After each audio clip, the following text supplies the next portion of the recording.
day, lovelies. If you can't tell based off the only video on my channel, I am a comics nerd.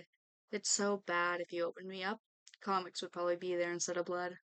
Now, if you saw the last video, or my Twitch, or my Discord, or my Instagram, or my Tumblr, you'd see that I love DC with all my heart. I have since I was a baby, to the point where I actually don't remember a time where I didn't love DC. Now, not a lot of people know this, but I've also been a Marvel fan for a bit too. My first comics related movie was The Amazing Spider-Man 2, where I was so scared we had to leave halfway through because Jamie Foxx looked too much like my father, and I thought he became Electro. Now, I've been fairly consistent since Iron Man 2.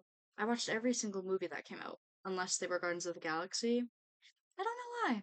I just never wanted to. But I was there through every single Avengers related movie and solo character movie. Now, I don't know if you guys remember how insane Disney became after Endgame, but they launched three shows into Disney Plus in 2020. WandaVision, Captain America and the Winter Soldier, and Loki. This plus Eternals was really where I got the hero fatigue. It was too much.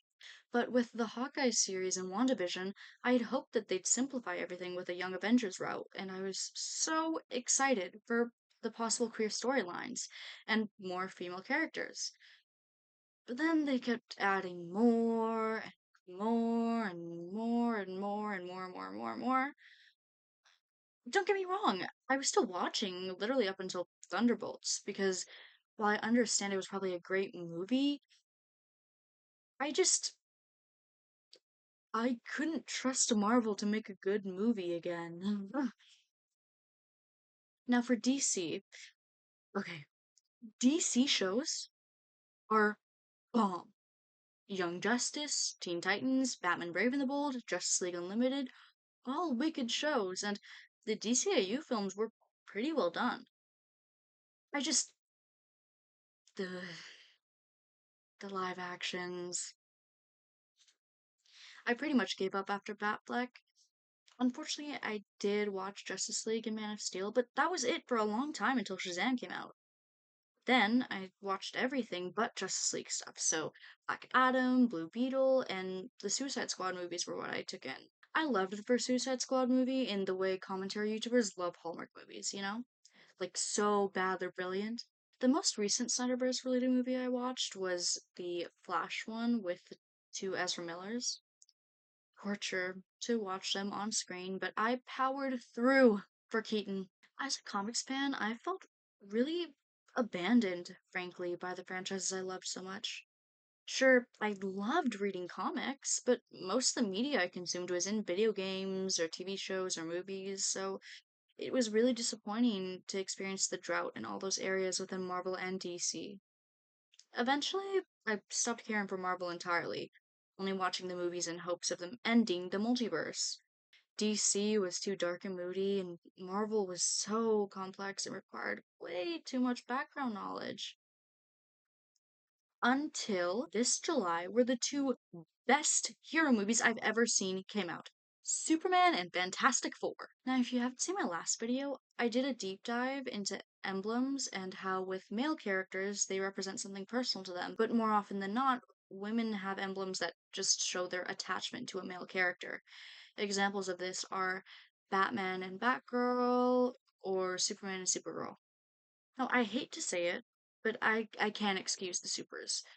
Their emblem is their family symbol, the last attachment to their home. Batman's male counterparts all have unique names with unique logos, but not all his female counterparts do. Whereas with the super family, all of them wear the S on their chest. Now, the reason why I'm explaining all this to you is to help you understand where I'm coming from.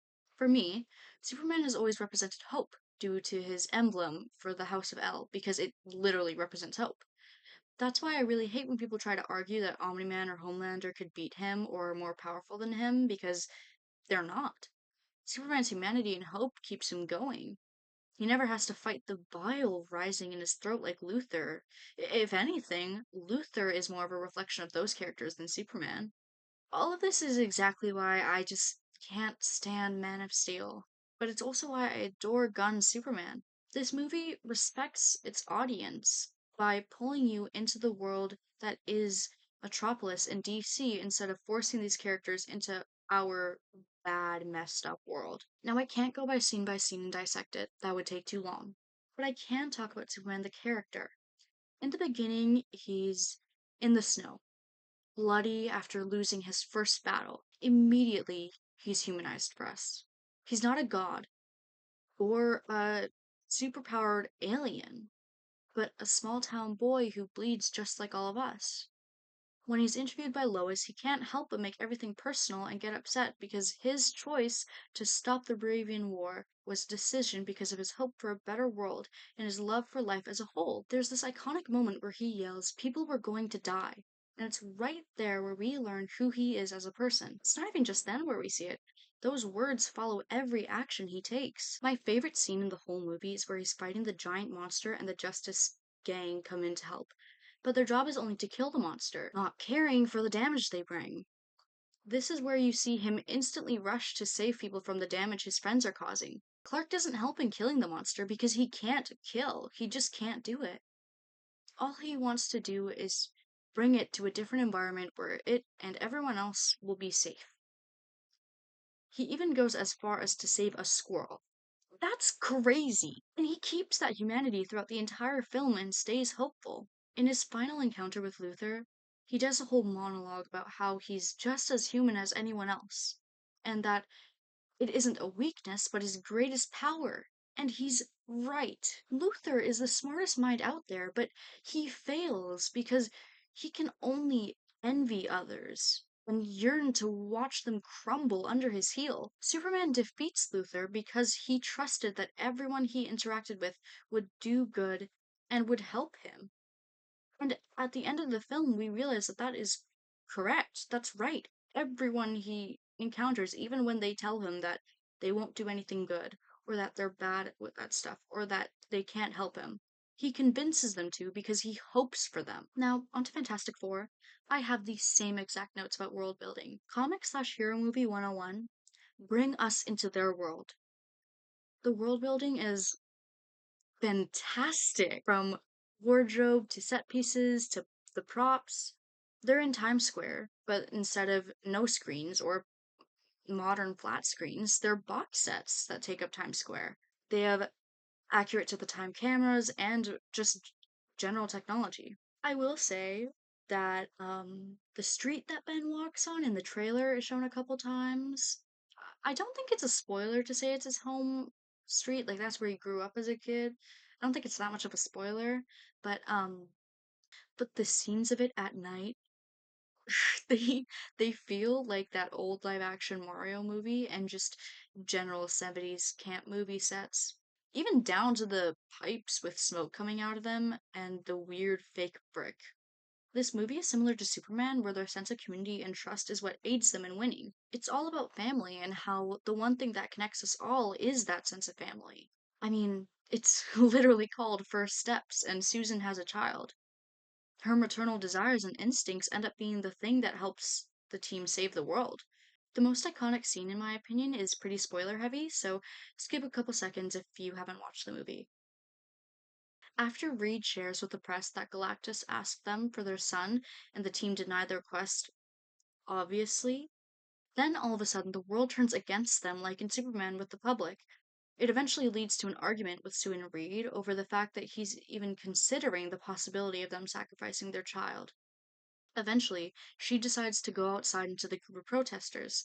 Sue delivers this monologue about how important family is and about who her son is. She says this quote at the end that I really like. That's, "I won't sacrifice my baby for the world, but I will not sacrifice this world for my baby." It's so powerful because while we might ask ourselves about the risks in sacrificing our baby versus not doing it, like Reed, Susan can't even consider it. And it inspires them all to think differently and come up with a new plan to save the world. I think for them, while they don't represent hope, I still think that because the family ties are so important, it kind of does show a lot of themes with hope. I mean, they constantly. There's not a single moment where they aren't hoping to find another solution or aren't working to find something else to do. There's not a single moment where all of them feel despair and the whole team feels like giving up and then they just stumble their way into saving the world. They get to fail and they get to talk to each other after and communicate and then regroup and plan. And while they do represent family, I think that all of that really goes to show just how powerful it is to hope and how useful it is to stay hopeful in situations where we face a lot of problems or conflict. In my opinion, hero movies are kind of doomed from the start. I mean, a show is different. They follow a similar format to comic runs. Plot A runs through the whole entire season or even series, but there's also minor B plots that show up per episode to keep the conflict interesting and going. Just like how we have comic runs where they start with like one comic and then they build off into another one and another one and another one and they get a 10 comic run. Because they have that similar format, TV shows don't have to rush through a backstory or decide on what is or isn't worth cutting in the same pace that filmmakers do. There's also a valid point to be made over scale. I mean, how do you beat the Avengers? Sure, you can introduce new teammates or build a bigger villain, but if you don't know what to do, then maybe the next installment you just do the exact same thing.